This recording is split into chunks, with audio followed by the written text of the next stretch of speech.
नाथायते नमः। अचिंत्या व्यक्तरूपाय निर्गुणाय गुणात्मने समस्त जगदाधार मूर्तये ब्रह्मणे नमः।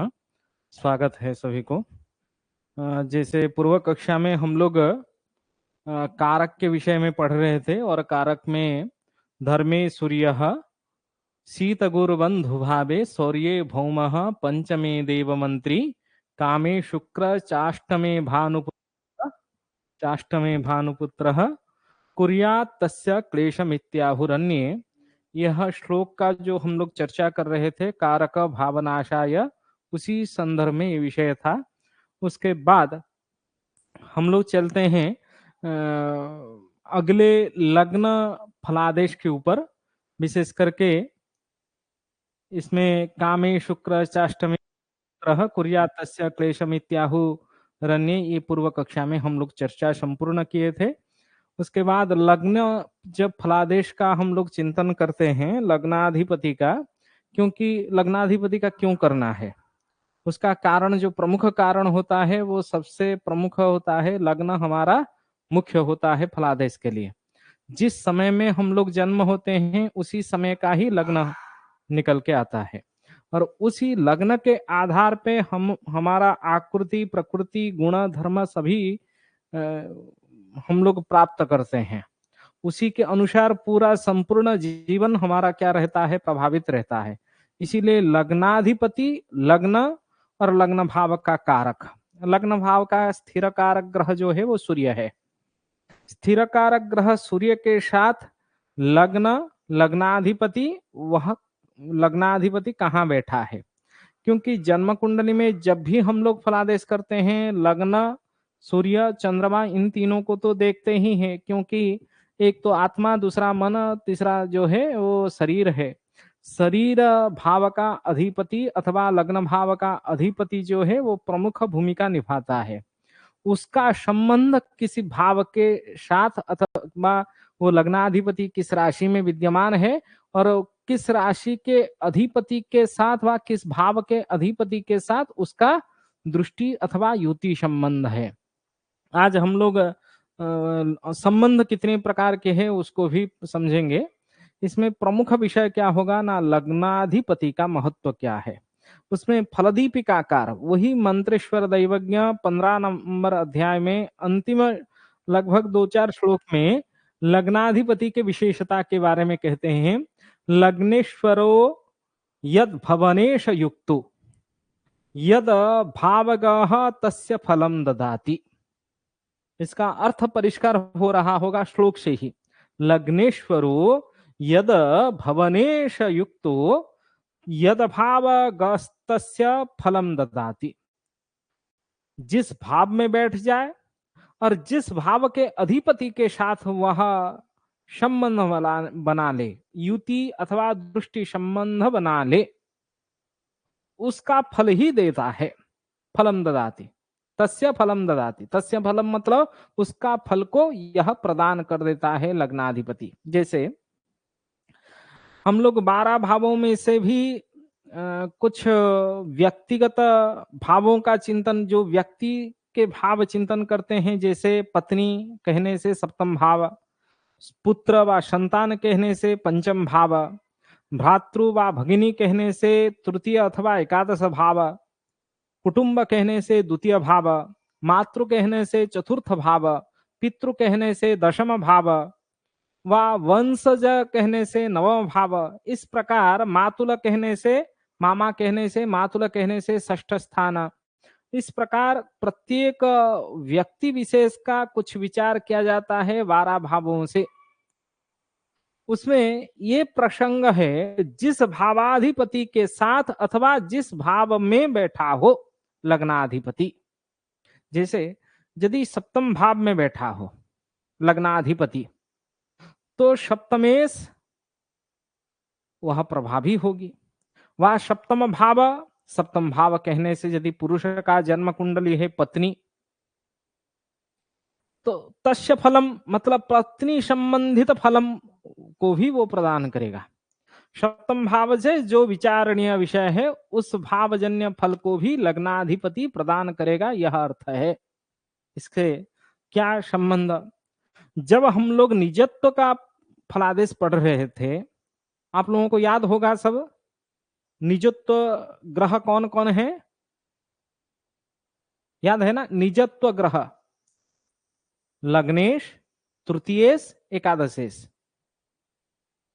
याद है ना? भूल गए? चलो ठीक है, फिर से कह देता हूं। लग्नाधिपति, तृतीयाधिपति, एकादशाधिपति क्या करते हैं ना? निजत्व का प्रतिनिधित्व करते हैं।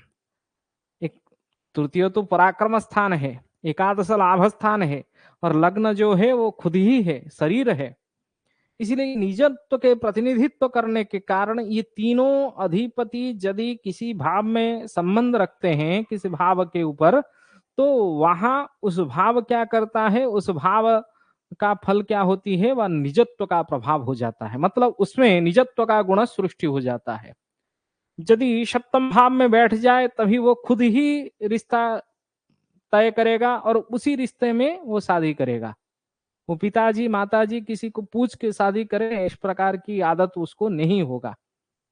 यदि लग्नाधिपति, तृतीयाधिपति, पंचमाधिपति, कभी कभार पापक ग्रहों की प्रभाव से भी, जैसे हम लोग जानते हैं भातृकारक ग्रह बृहस्पति को, क्योंकि पूर्व कक्षा में हम लोग पढ़ रहे थे भातृ का फल बृहस्पति से भी विचार किया जाता है, मंगल से, बृहस्पति से, दोनों से विचार किया जाता है। भातृ संबंधित ग्रह तो मंगल है, जैसे एकादशाधिपति बृहस्पति और एकादश भाव का कारक बृहस्पति, तृतीय भाव का कारक मंगल। समझ रहे हैं या केवल ऐसे समझ में आ रहा है ना? तृतीय भाव का कारक मंगल, भातृकारक ग्रह, एकादश स्थान को भी ज्येष्ठ भातृ का विचार करते हैं, एकादश भाव का कारक बृहस्पति, इसलिए दोनों की दोनों भातृकारक ग्रह है। यदि किसी जन्म कुंडली में हम लोग देखते हैं वो भातृघातक होता है, ज्येष्ठ भातृ का मर्डर कर लेता है, कभी कभार न्यूज चैनल में आप लोग देखते होंगे इस प्रकार की समस्या, दुर्घटना। तो वो क्यों, उसका कारण क्या है? वहां निजत्व का प्रभाव होगा। जैसे यदि तृतीयाधिपति, एकादशाधिपति, मंगल, बृहस्पति, इन लग्नेश, इन सबका एक कॉम्बिनेशन हो, संबंध कोई भी दृष्टि अथवा युति व स्थान विनिर्णय किसी भी प्रकार की संबंध हो जाए, उसमें क्या होता है, पाप ग्रहों की युत दृष्टि के कारण वहां वो भातृ का भी एक तो निजत्व का प्रभाव रहता है। निजत्व का प्रभाव रहने से भातृ के ऊपर वो हावी हो जाता है वो व्यक्ति। बड़े भाई हो तो बड़े भाई के ऊपर अभी हावी होता है, छोटे भाई हो तो छोटे भाई के ऊपर हावी हो जाता है। उसमें यदि पापक ग्रहों का युत दृष्ट है, वो निपटा भी दे सकता है बड़े भाई को अथवा छोटे भाई को। उस प्रकार का हम लोग निजत्व कारक ग्रह में समझते हैं। इसी कारण से जब मंत्रेश्वर दैवज्ञ कह रहे हैं लग्नेश्वरो यदभावेश युक्त, क्योंकि लग्नेश क्या है ना, निजत्व का प्रभाव है। वो जहां जिस भाव में बैठ जाएगा वो उसका घर ही होगा, क्योंकि संपूर्ण जन्म कुंडली में लग्न ही प्रमुख होता है। और इसी ग्रंथ में हम लोग जब आजीविका का विचार करते हैं, उसमें कहते हैं मंत्रेश्वर दैवज्ञ, लग्नाधिपति चंद्र, इन दोनों में, लग्न चंद्र, इन दोनों में जो सर्वाधिक बलवान ग्रह हो उससे ही संपूर्ण फलादेश करने के प्रारंभ भाव कीजिए, उसको लग्न मान लीजिए। क्योंकि चंद्र मनकारक ग्रह है, चंद्रमा से हम लोग जन्म राशि, जन्म नक्षत्र का ज्ञान करते हैं। चंद्रमा भी क्या है ना, एक लग्न है। यदि चंद्रमा बलवान है, सर्वाधिक बलवान लग्न चंद्र में कंपेयर करे, तुलना करे, उसमें यदि हम लोगों को पता चल रहा है चंद्र बलवान है, चंद्र को लग्न मानते हुए 12 भावों का हम लोगों को चिंतन करना पड़ेगा। वहां निजत्व का कारक ग्रह राष्ट्राधिपति होगा, जन्म राशि का अधिपति। उस स्थिति में यदि चंद्रमा बलहीन है, लग्न बलवान है, वहां निजत्व का कारक बनेगा कौन ना, लग्नाधिपति। कभी भी जब बलवान निर्बलत्व का विचार हम लोग करते हैं, क्योंकि लग्न तो एक भाव है, ग्रह नहीं है। ग्रहों का ग्राफ दिखाई दे देता है। पराशर लाइट कोई भी सॉफ्टवेयर हम लोग ओम पराशर इत्यादि निकालते हैं तो उसमें हम लोगों को पता चल जाता है कौन सा ग्रह कितना बलवान है, भावों का भी पता चलता है। आगे अंदर आप जाके देखेंगे तो भावों का भी बल विचार किया जाता है। परंतु यदि सिंह लग्न है, सिंह लग्न में लग्नाधिपति सूर्य, सूर्य यदि बलवान हो, चंद्रमा से अधिक बलवान यदि सूर्य हो, वहां आप लोग समझ लेंगे तुरंत लग्न भी बलवान है। लग्नाधिपति यदि बलवान है, लग्न निश्चित रूप में बलवान है। किससे? ना चंद्रमा से। तो आप के मन में संशय होता होगा, मैं लग्न चंद्रमा से कौन बलवान है उसका जानकारी कैसे लूंगा? कोई भी आप डेस्कटॉप अथवा लैपटॉप में अथवा मोबाइल में ओम पाराशर निकालिए। ओम पाराशर एक सटीक एक क्या वेबसाइट है, क्योंकि कोई शास्त्रीय विद्वान हमारे बीएचयू में वो है, अमित कुमार मिश्रा जी हैं। वो अमित कुमार मिश्रा जी के द्वारा वो बनाया गया है और कई सारे योगों की वहाँ लक्षण भी वो एक आप कुंडली निकालेंगे, कई योगों की लक्षण अष्टक वर्ग संपूर्ण स्टेप बाय स्टेप प्राप्त हो जाता है, जितना आवश्यक है। बहुत तो ज्यादा पराशर लाइट जैसा नहीं है, लेकिन जितना अपेक्षित है वो प्राप्त हो जाता है। दृक्षिद्ध पंचांग हो व कोई भी मोबाइल ऐप हो, वो भी एक ओम पाराशर भी एक बढ़िया वेबसाइट है, उसको देखिए, यूज कीजिए, उससे आप लोगों को अभ्यास होगा। तो इसमें क्या कह रहे हैं? लग्नेश्वरो यद भवनेश युक्तो यद भावगः तस्य फलम ददाति, भावे तदीशे बलभाजितेन भावेन सौख्यम व्यसनम बलोने। ये क्या कह रहे हैं ना? भावे तदीशे बलभाजी तेन भावेन सौख्यम। यदि जैसे कोई बैठा है, सिंह लग्न की हम लोग विचार कर रहे थे, सिंह लग्न के अधिपति सूर्य, लग्नेश कौन हो गया ना? सूर्य है। सूर्य बैठा है कहाँ ना? पंचम भाव में। सिंह लग्न में पंचम भाव में कौन सा राशि रहेगी? पंचम भाव में धनु राशि है ना? तो धनु राशि के अधिपति बृहस्पति यदि बलहीन हो, माने जहां सूर्य बैठा हो लग्नाधिपति, उस राशि के अधिपति यदि बलहीन हो, तभी उस भावजन्य फल भी क्या होता है? हानि हो जाती है। मतलब लग्नाधिपति केवल बैठ जाने से उस भाव का फलवृद्धि हो जाएगा, संतान जनित सुख प्राप्ति होगा। संतान भाव में बैठा है तो संतान भाव से ज्ञान व सुख का भी विचार करते हैं, ज्ञान जनित अभिवृद्धि होगी। व बृहस्पति से संबंध बना रहा हो या ना नहीं बना रहे हो, केवल सप्तम भाव में बैठ गया है तो लग्नाधि पंचम भाव में बैठ गया है तो सारा तंत्र मंत्र यंत्र विद्या बुद्धि में निपुण होगा व्यक्ति, ऐसा आप नहीं कह सकते हैं। यदि बृहस्पति बलहीन है तो, यदि बलयुक्त हो, ये कहते हैं क्या? भावे तदीशे यस्मिन् भावे सह विद्यते तस्य भावस्य अधिपति ही यदि बलभाजी यदि बलयुक्त स्यात् तेन भावेन सौख्यम विचारणीयम। उस भाव से हम लोगों को सौख्य का शुभ फलादेश का विचार करना चाहिए। उसमें व्यसनम बलोने, व्यसनम मतलब दुख कष्टम, कदा भवती ना बलो ऊने।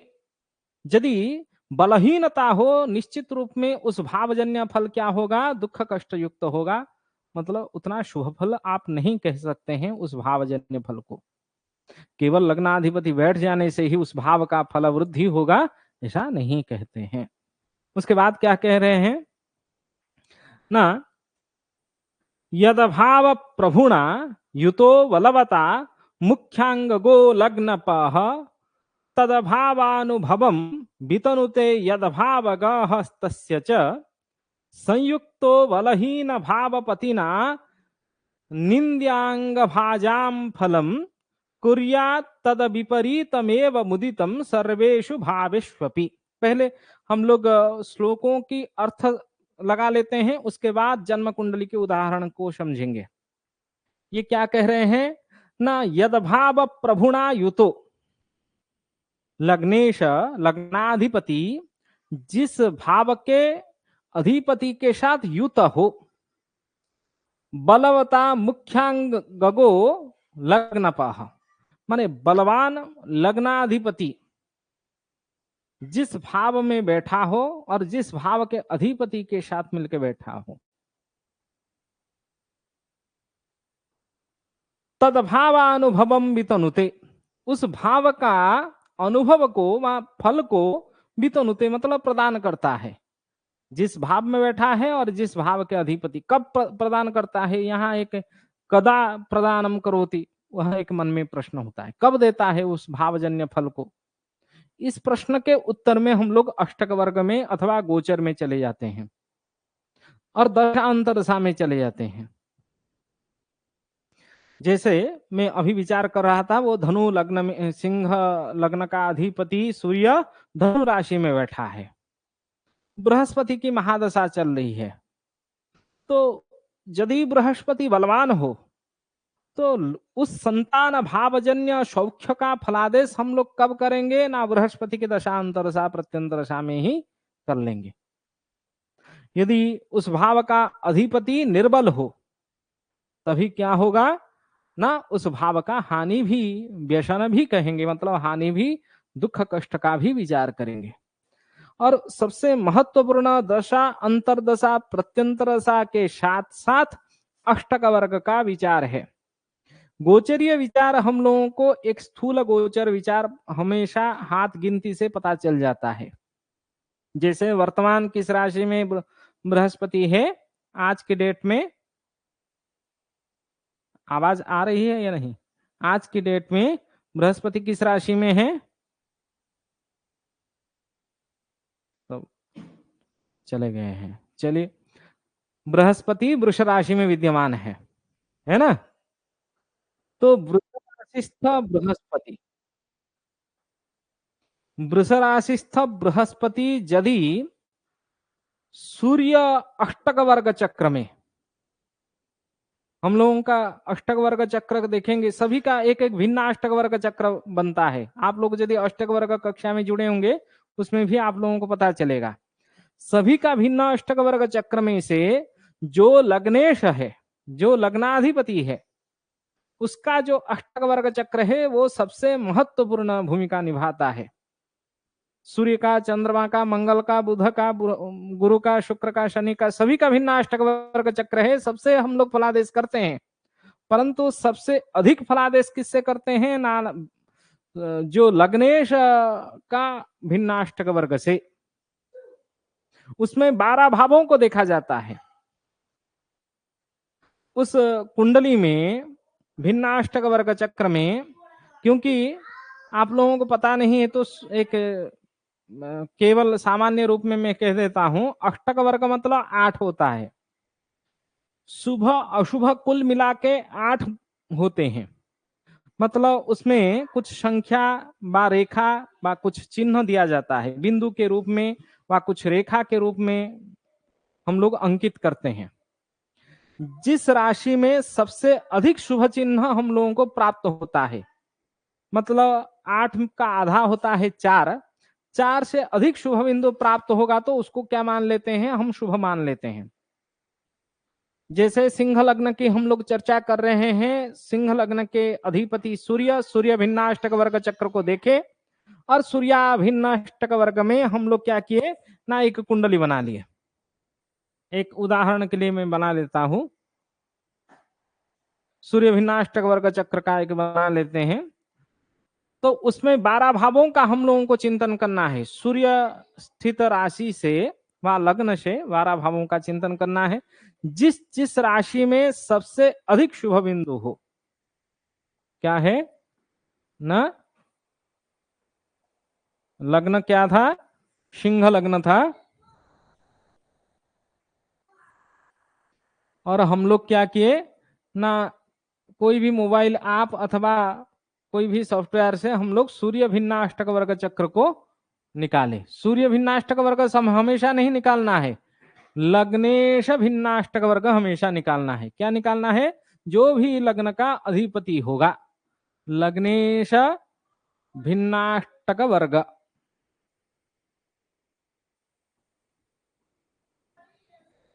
जो लग्नेश होगा उसका भिन्नाष्टक वर्ग चक्र को निकाल लेना है। उसमें हम लोग उदाहरण ले रहे हैं सिंह लग्न का, तो सिंह लग्न की कुंडली शुभ अशुभ कुल मिला के 8 में से जिसमें जितना शुभ बिंदु है उसी के अनुरूप हम लोगों को विचार करना है। उसमें संख्या होता है, मैं केवल उदाहरण के लिए ले रहा हूं। चलिए 5 6 7 8 9 10 11 12 1 2 3 4। चलिए आगे की कक्षा में हम लोग यदि सुविधा होगी डायरेक्ट डेस्कटॉप से ओम पाराशर एक सॉफ्टवेयर जो वेबसाइट है उससे डायरेक्ट प्रैक्टिकल देखेंगे दशा अंतरदशा किसका चल रहा है। क्योंकि जितना हम लोग इस कोर्स को आगे आगे पढ़ेंगे क्या होगा, हमारा फलादेश की जो सिद्धांत है उसको भी समझते चलेंगे और फलादेश की प्रक्रिया भी समझते चलेंगे। इसी की दृष्टि से मैं कक्षा शुरू किया था और उसी दृष्टि से भी चलेंगे। ये कक्षा कब समाप्ति होगी, कब तक पढ़ाई होगी, उसका मुख्य विषय नहीं है। हम लोग ठीक से समझे और आपके साथ साथ मेरा भी अभ्यास हो जाए विषय में। मैं भी अभी पढ़ रहा हूं आपके साथ, इसी दृष्टि से चिंतन करें। जैसे सोचे सूर्य सिंह लग्न में सूर्य बैठा है धनु राशि में और हम लोग देख रहे हैं इस सिंह लग्न में बिंदु है 4, शुभ बिंदु 4 और कन्या राशि में शुभ बिंदु 3, तुला राशि में 2 और वृश्चिक राशि में 5, धनु राशि में 6 शुभ बिंदु,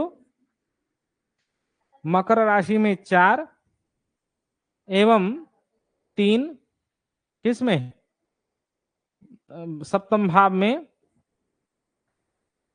एक शुभ बिंदु है अष्टम भाव में एवं भाग्य स्थान में 6 शुभ बिंदु, 2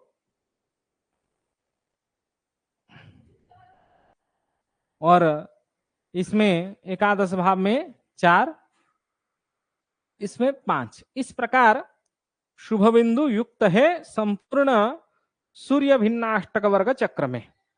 8 में से इतना इतना इस राशि में शुभ बिंदु, क्योंकि 12 भावों का हम लोग लग्न से ही चिंतन करते हैं। इसको तनु धन सहज श्रोत श्रुत रिपो जाया मृत्यु धर्म कर्म आय व्यय करके 12 भावों का चिंतन करते हैं। इसमें जिस जिस भाव में सबसे अधिक शुभ बिंदु होगा और लग्नेश जहां बैठा है उसका अधिपति जहां स्थित हो, वो दोनों एक प्रमुख भूमिका निभाते हैं। और सूर्य का गोचर एवं लग्न स्थित राशि का अधिपति का गोचर सबसे अधिक क्या करता है ना, महत्वपूर्ण भूमिका निभाता है फलादेश में। जैसे सूर्य स्थित राशि क्या है ना, बृहस्पति है, उस राशि का अधिपति बृहस्पति।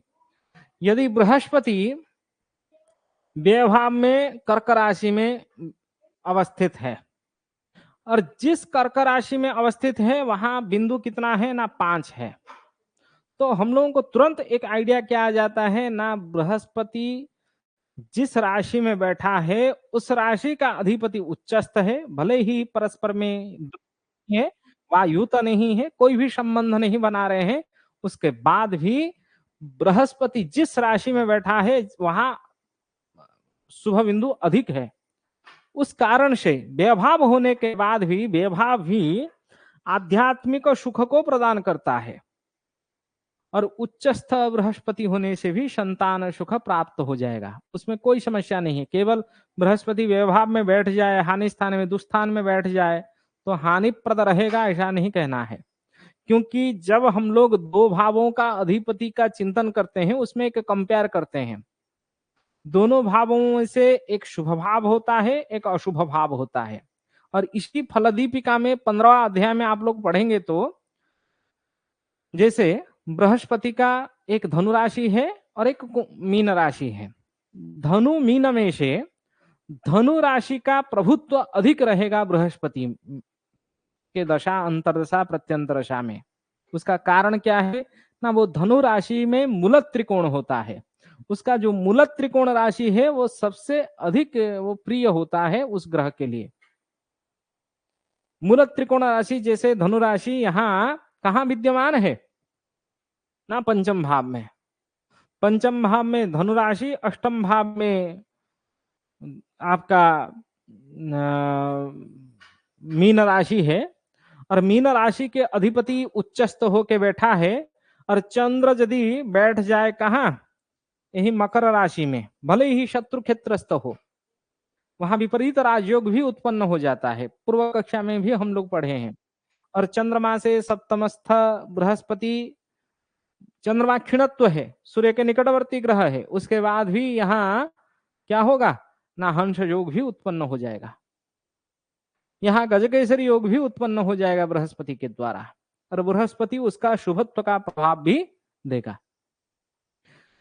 लग्नेश पंचम स्थान में होने के कारण लग्नेश जो निजत्व का प्रभाव है संपूर्ण रूप में कहा दे देगा ना, इस भाव में, पंचम भाव में। इसीलिए इसको संतान सुख प्राप्त होगा। यदि किसी पाप ग्रहों की युति दृष्टि पंचम भाव के ऊपर, माने लग्नेश के ऊपर अथवा लग्न के ऊपर नहीं हो, वहां बृहस्पति के ऊपर पाप ग्रहों की दृष्टि युति नहीं हो, तभी वो खुद संतान को माने जो मारपीट नहीं करेगा।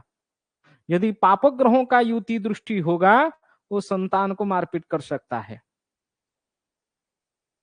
समझ रहे हैं? क्योंकि निजत्व ग्रह का जहां प्रभाव होता है, वहां यदि पाप ग्रहों का भी प्रभाव हो जाए, वो क्या करता है ना, उस भाव के ऊपर उस हावी हो जाता है।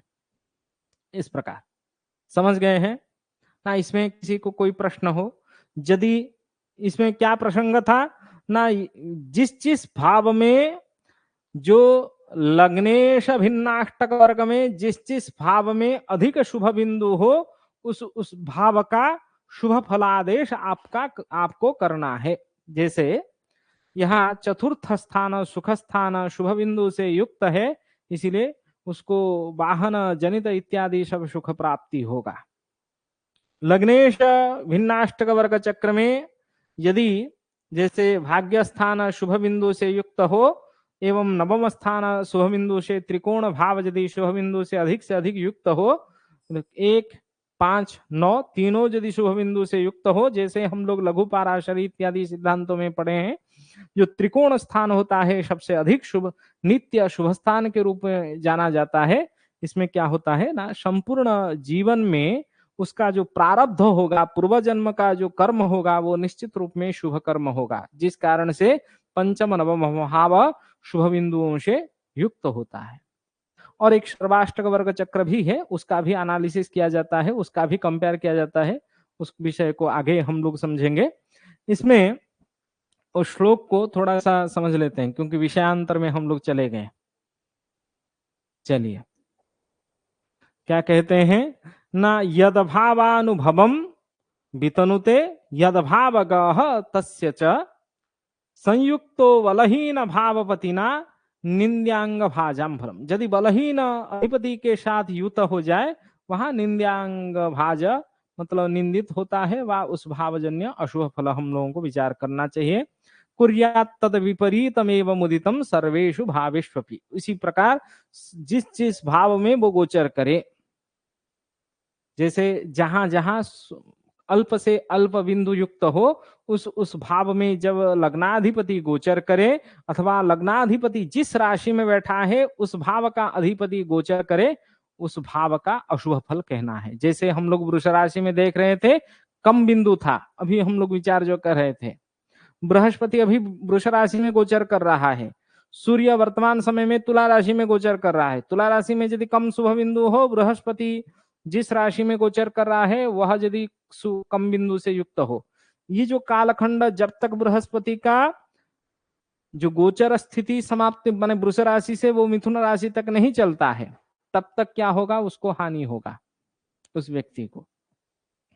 समझ रहे हैं? कोई संशय है?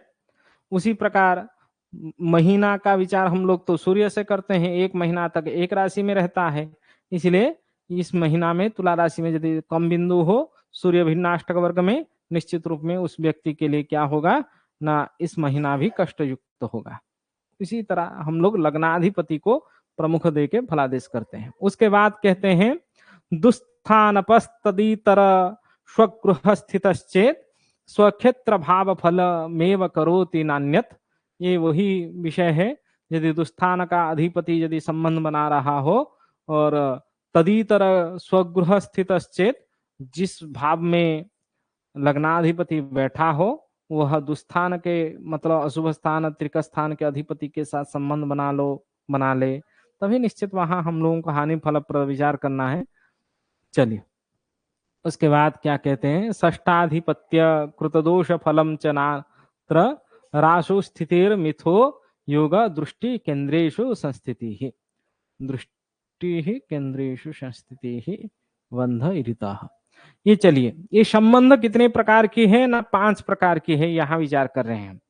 जब मंत्रेश्वर दैवज्ञ संबंध, हम लोग अभी तक संबंध बार बार पढ़ते आ रहे हैं, और संबंध क्या है ना, एक तो स्थान विनिर्मय संबंध है, और दूसरा इतरातर दृष्टि संबंध है, एक दूसरे को देख रहे हैं, और सहवास संबंध है। ये तीनों संबंध को हम लोग जान चुके हैं।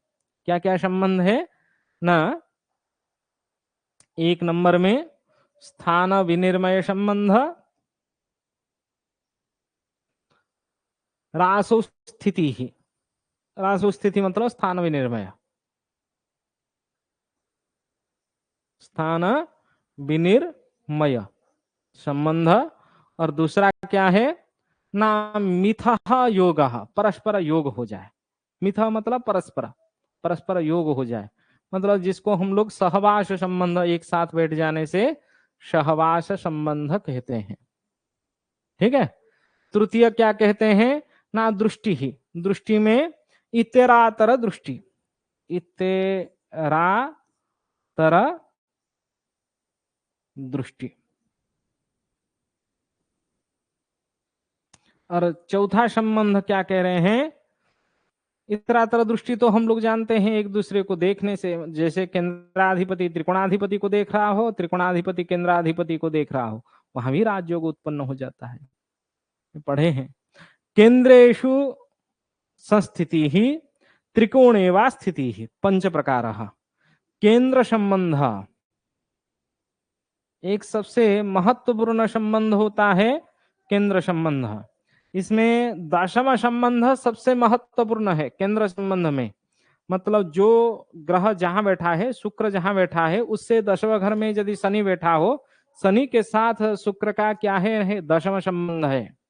उस दशम संबंध से शनि निश्चित रूप में शुक्र के ऊपर हावी होगा। शुक्र से दशम भाव में यदि शनि बैठा हो तो शुक्र के ऊपर शनि निश्चित रूप में प्रभावी होगा, उसका प्रभाव शुक्र के ऊपर होगा। जो ग्रह जिससे दशम भाव में बैठा हो वह दशमस्थ ग्रह दूसरे के ऊपर हावी होता है। और केंद्र संबंध में जैसे चतुर्थ संबंध भी होता है। शनि बैठा है दशम स्थान में, शुक्र तो उससे चतुर्थ स्थान में बैठा है ना, तो शुक्र के साथ शनि का संबंध हो जो है वो चतुर्थ संबंध है। शनि महादशा में शुक्र अंतरदशा का फल शुभत्व होगा, शुक्र महादशा में शनि का अंतरदशा का फल क्या होगा, संपूर्ण शुभत्व का प्रभाव नहीं प्राप्त होगा, क्योंकि वहां दशाधिपति से अंतरदशाधिपति दशमस्थ है, और यहाँ दशाधिपति से अंतरदशाधिपति चतुर्थस्थ है। समझ गए बात को? उसको केंद्र संबंध कहते हैं, एक दूसरे के चतुर्थ में बैठने से उसको केंद्र संबंध कहा जाता है। और त्रिकोण संबंध भी 5वां संबंध है, एक दूसरे के 5वें घर में बैठने से। जैसे द्वितीयाधिपति यदि षष्ठ भाव में बैठा हो, षष्ठाधिपति यदि कहाँ बैठा हो ना, दशम स्थान में बैठा हो, दशमाधिपति यदि द्वितीय भाव में बैठा हो, इन तीनों में परस्पर में क्या हो जाता है, एक त्रिकोण संबंध बन जाता है। और वो जो त्रिकोण संबंध है वो राजयोग को भी उत्पन्न कर पाता है। आप लोग नाभस योगाध्याय पढ़ेंगे तो उसमें कई सारे केंद्र संबंध के द्वारा राजयोग और त्रिकोण संबंध के द्वारा राजयोग भी विचार किया गया है। वहां त्रिकोण संबंध, किसी भी भाव, उस भाव से त्रिकोण स्थान को हम लोग देखते हैं। त्रिकोण संबंध में। जिस भाव का विचार कर रहे हैं, उस भाव से त्रिकोण स्थान को हम लोग क्या करते हैं, दृष्टि देते हैं। जैसे द्वितीय, द्वितीय से पांचवा घर जो है वो षष्ठ, षष्ठ से पांचवा, षष्ठ से पांचवा का क्या है, 1 2 3 4 5, मतलब हमारा जो दशम स्थान है वो क्या है, षष्ठ का पांचवा है। और दशम से पांचवा जो है वो द्वितीय है। 1 2 3 4 5 परस्पर में त्रिकोण संबंध बना रहे हैं। इस त्रिकोण संबंध से क्या होता है ना, एक राजयोग उत्पन्न होता है। द्वितीयाधिपति षष्ठ में, षष्ठाधिपति कहाँ हो ना, दशम में, दशमाधिपति द्वितीय में कॉम्बिनेशन होता है। जैसे हम लोग त्रिकभाव 6 8 12 का संबंध से विपरीत राजयोग बनाते हैं, उसी तरह ये त्रिकोण संबंध भी राजयोग को उत्पन्न करवाता है। जैसे हम लोग क्या विचार करें ना, तृतीय से विचार करें। ये 3 तृतीय का त्रिकोण जो होता है वो सातवां, और सातवां का जो पंचम स्थान है वो 11, मतलब 3 11 7, इन तीनों का परस्पर में संबंध हो जाए। यदि तृतीयाधिपति सप्तम में, सप्तमाधिपति एकादश में, एकादशाधिपति कहाँ बैठा हो ना, तृतीय में, तभी वहां भी एक बढ़िया राजयोग वहां बन जाता है। चलिए, यदि किसी के मन में कोई प्रश्न हो व जिज्ञासा हो, इस 5 प्रकार के संबंध को, श्लोकों को यदि याद रखना है, रख लीजिए। रासो स्थितिर मिथो योगो दृष्टि ही केंद्रेषु संस्थिति ही त्रिकोणे वा स्थिति ही पंच प्रकारो बंध ईरितः। बंध इत्युक्ते संबंध, ईरितः कथितः। ये मंत्रेश्वर दैवज्ञ के द्वारा 15वां अध्याय के अंतिम श्लोक में ये संबंध की विचार कर रहे हैं। और आप 15वां अध्याय देखेंगे तो मंत्रेश्वर दैवज्ञ फलदीपिका ग्रंथ के 15वां अध्याय देखेंगे तो वो फलादेश के जितने सारे सिद्धांत है वो एक से किया जाता है। यदि समय मिलेगा मैं उसका भी संपूर्ण ग्रंथ अध्याय का भी चर्चा कर लूंगा, क्योंकि हम लोगों को 15वां अध्याय और 16वां अध्याय निश्चित पढ़ना चाहिए योगाध्याय के साथ साथ फलादेश के लिए। जैसे कर्मजीवाध्याय 5वां अध्याय, 6ठा अध्याय, 15वां अध्याय, 16 अध्याय, जिसको पूरा पूरा याद है वो फलादेश की जो सिद्धांत है, जो लॉजिक है, उसको तुरंत लगा देता है। ठीक है, चलिए, यदि मन में कोई प्रश्न हो, जिज्ञासा हो, पूछे, नहीं तो कक्षा को यहीं विराम देंगे।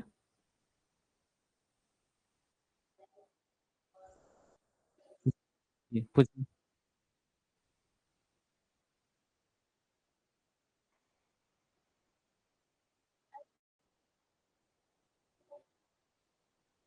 आपका नंबर मुझे व्हाट्सएप में मैसेज कर लीजिए, मैं देख लूंगा क्या समस्या है, उसी के अनुरूप कर दूंगा मैं।